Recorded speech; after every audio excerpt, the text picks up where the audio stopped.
teachers are worried about, well, is it should be 4, 6, 8, 10 words a day. And I'm not too sure that that's very relevant, because I've done a study of a community of 300 people who, in comparison with native English speakers who, say, use 2,000 words, 2,000 words is their core vocabulary.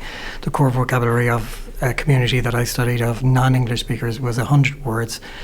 And there were not a lot of nouns in them, so but they still were able to transact with people, interact, go, do things like ask for funding and interact with each other or with one another, without this whole pile of nouns and vocabulary that we teach them in English language classes. So the answer to that basically is not to be too worried about churning out that vocabulary on a daily basis in class.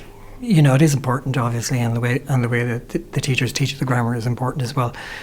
But if you take something like, say, the word want and the past wanted, in a study that I've done of all of the speakers, about 300 speakers that I've studied, they tend to avoid the use of the ED, for example, wanted, and they say, yesterday I want this, yesterday I want that, and it's perfectly clear to the person that they are talking to that they're referring to yesterday because they use the word yesterday.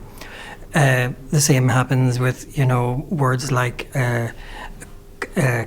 cut. They might do the reverse and say cutted, even though a native English speaker will say, yesterday I cut.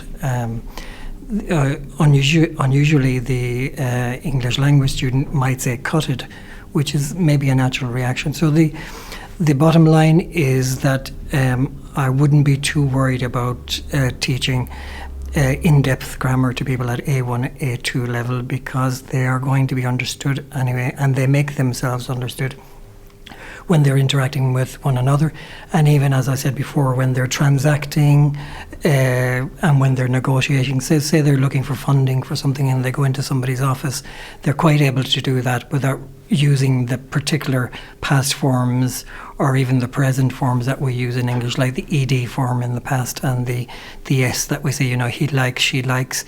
If they say he like or she like, it's the same thing. The other person understands quite well.